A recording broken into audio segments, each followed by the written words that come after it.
தமிழக வெற்றி கழகம் இப்போ ஆளுங்கட்சியா பொறுப்பேற்று இருக்க சூழல்ல பல தொகுதிகளில் அதிமுக எம்எல்ஏக்கள் தங்களோட பதவிகளை ராஜினாமா செஞ்சிருக்காங்க.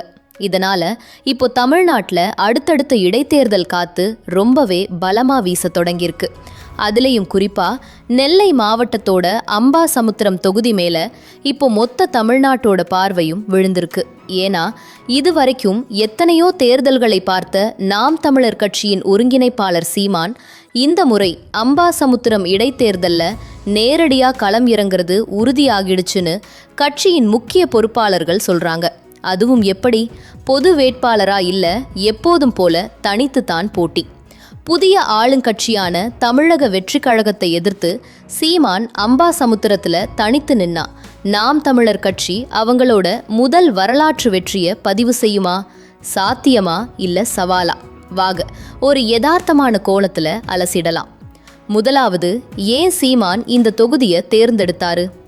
அம்பாசமுத்திரம் தொகுதிங்கிறது சும்மா சாதாரண ஏரியா கிடையாதுங்க.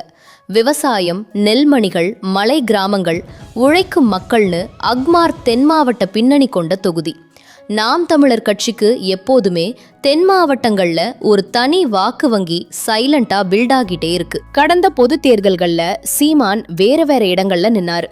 ஆனா இந்த முறை இடைத்தேர்தல்கிறதுனால மொத்த கட்சியின் பலத்தையும் ஒட்டுமொத்த தலைமைகளையும் ஒரே ஒரு தொகுதிக்குள்ள இறக்க முடியும். சீமான் அங்கே முகாமிட்டு தெரு தெருவா பிரசாரம் பண்ணா அது அந்த ஏரியா இளைஞர்கள் மத்தியில ஒரு பெரிய வைப் மற்றும் தாக்கத்தை உருவாக்குங்கிறது தான் அவங்களோட ஃபர்ஸ்ட் பிளான். சரிப்பா, தனித்து போட்டிங்களாங்களே, அது ஒர்க் அவுட் ஆகுமா? இதுதான் இப்போ இருக்கிற $1 மில்லியன் கேள்வி. நிறைய பேர் பொது வேட்பாளரா நின்னா மற்றவங்களோட சப்போர்ட் கிடைக்கும்னு ஐடியா கொடுத்ததா பேசிக்கிறாங்க. ஆனா சீமானோட பாலிசி என்ன?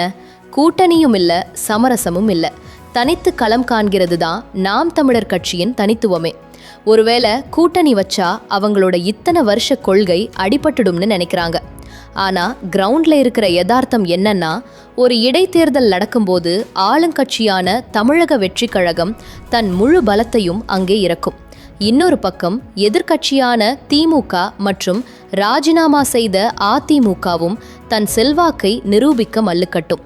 இவங்களுக்கு நடுவுல எந்த ஒரு கூட்டணியும் இல்லாம தனித்து நின்று ஜெயிப்பது சாதாரண விஷயம் கிடையாது. அம்பாசமுத்திரம் தொகுதியோட ஜாதிய சமன்பாடுகள், விவசாயிகளின் கோரிக்கைகள், நெல்லை மாவட்டத்தோட வாழ்வாதார பிரச்சனைகளை சீமான் எப்படி கையில் எடுக்க போறாருங்கிறது ரொம்ப முக்கியம். கடந்த பொது தேர்தலில் நாம் தமிழர் கட்சி தமிழ்நாட்டின் பல இடங்களில் கணிசமான ஓட்டுகள் வாங்கியிருக்கு. இப்போ அதிமுக எம்எல்ஏக்கள் ராஜினாமா பண்ணியிருக்க சூழல்ல அதிமுக ஓட்டுகள் சிதற வாய்ப்பு இருக்கா? அல்லது புதிய ஆளுங்கட்சியான தமிழக வெற்றி கழகம் மீது ஏதேனும் அதிருப்தி ஓட்டுகள் இருந்தா அது சீமானுக்கு வருமா?